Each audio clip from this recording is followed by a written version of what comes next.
During war, the tank appears to be one of the safest places on the battlefield. Thick steel armor provides protection against powerful cannon shells, protection against shrapnel, and protection against shell fragments. Compared to the infantrymen marching through mud under artillery fire, the tanker appears to be almost the most comfortable soldier among them. But when the engines shut down and the guns fall silent, this illusion quickly vanishes, because one of the most dangerous things a tank crew could do was to fall asleep during battle. Throughout the Second World War, official regulations recommended that a tank crew spend no more than 10 hours a day inside their vehicle. The rest of the time was meant to be spent outside, resting, eating, and sleeping. In combat, this was rarely possible. Tanks were constantly on the move, and the crew had to stay close in case of sudden raids, counterattacks, or advancement orders. And when rest times came, they usually rested wherever the tank stopped. Sleeping inside the tank was almost unheard of. There was no room to lie down, no comfort to speak of. Instead, the crew climbed out and slept on the ground near their vehicle. Some stretched a tarpaulin from the hull to make a crude shelter. Others simply lay in the dirt and mud, boots on their feet and helmets under their heads. Artillery fire never stopped completely. Even while resting, shells could land nearby at any moment. To protect themselves, some crews dug shallow trenches in front of their tanks, then carefully drove the vehicle over them.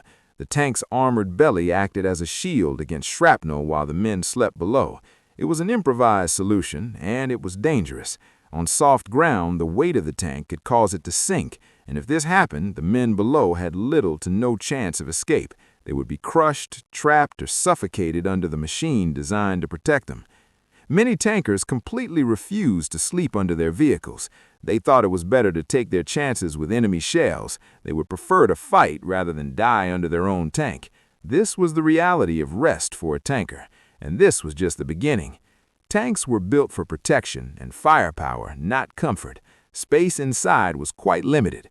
The crew was packed shoulder to shoulder, surrounded by steel walls and ammunition racks, radio equipment, and the massive barrel of the main gun. There was no room to stand, no room to stretch, often not even enough room to turn around completely. Every movement had to be practical and precise. A misplaced elbow or a wrong step could make the controls difficult or injure a crew member. The air inside the tank was stale and heavy. Exhaust fumes were vented outside, but traces always remained in the fighting compartment. The smell of oil, the smell of fuel, the smell of burnt gunpowder, and the smell of sweat all mixed together to create a permanent haze. Bathing was rare. Clean clothes were even rarer. After a few days or weeks in the field, the tank itself seemed to have absorbed the smell of its crew. Then there was the heat.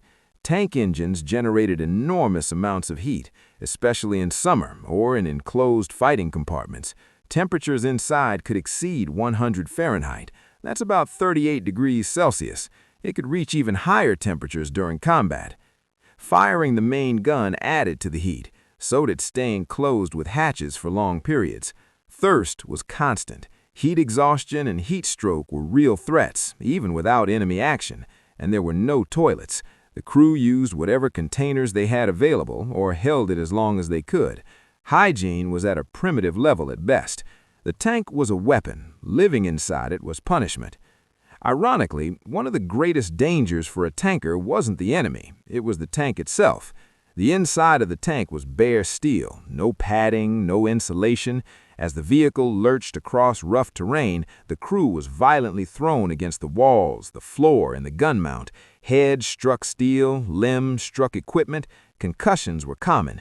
To reduce injuries, most armies issued special tanker helmets. Unlike infantry helmets, these were padded and flexible, designed to protect against impacts rather than shrapnel. Still, injuries were unavoidable. A sudden stop, a sharp turn, or a hidden obstacle could send a crewman crashing into solid metal without warning. Every movement inside the tank carried risk, even when no one was firing. Despite their size and power, tanks were surprisingly blind. Vision was limited to narrow slits and periscopes. Dust, mud, and debris kicked up by the tracks covered these vision ports and reduced visibility even further. In advancing tank column, those in the rear were often blinded by dust alone. To compensate for this, commanders sometimes opened their hatches and leaned out to get a better view. Drivers followed shouted instructions or hand signals. In non-combat situations, this was common. In combat, it was deadly. An exposed head was an easy target for snipers, machine guns, and shell fragments. Still, many commanders took the risk. Seeing the battlefield was often worth the danger. When under fire, the crew buttoned up completely, sealing every hatch. Once closed, visibility dropped dramatically. Drivers often moved almost blindly, guided by the commander's voice over the internal communication system. A single mistake could send the tank into a ditch, a minefield, or directly into enemy fire. As if the heat and enclosed space weren't enough, there was also the noise. Tanks were deafening. The engine alone produced a constant roar. Inside the uninsulated steel hull, sound echoed and amplified. Normal conversation was impossible. The crew relied on internal communication systems, hand signals, shoulder taps, and even kicks. In combat, the noise became unbearable. Firing the main gun produced sound levels well over 150 decibels, enough to cause instant pain and permanent hearing damage. Machine guns were no different, firing in long, sustained bursts. Nearby artillery explosions shook the hull and pounded the crew with shock waves. Some tanker helmets included ear protection, but it was limited, and over time, hearing loss became almost inevitable. Many veterans left the war partially deaf, a souvenir of life inside armored steel. Against light weapons, tanks were nearly invincible. Rifle bullets and machine gun rounds bounced harmlessly off the armor, but heavier weapons were a different matter. Enemy tanks, artillery, aircraft, and specialized anti-tank weapons could penetrate the armor at close range. Weapons like anti-tank guns, rockets, and shaped charges turned tanks into priority targets. When a tank was hit, everything happened at once. Armor fragments, known as spall, could break loose inside the hull, turning the interior into a storm of razor-sharp metal. Ammunition could catch fire. Fuel could ignite. If the damage was serious, the crew's first instinct was simple: get out. Escape routes varied by tank design. Some had multiple hatches, others had only one or two. Training emphasized speed. The crew practiced evacuation drills over and over, knowing that vital seconds could make the difference between survival and death. Still, many never made it out. Hatches jammed, fire spread too quickly, tanks overturned or burned from the inside out. A tank that once seemed invincible could become a metal coffin in moments. To outsiders, tank crews seemed fortunate. They rode instead of marched, they fought behind armor instead of in open fields, but protection came at a price.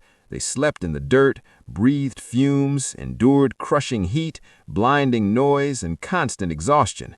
Inside the tank, every moment was dangerous, every moment uncomfortable, and when the armor failed, there was often no escape.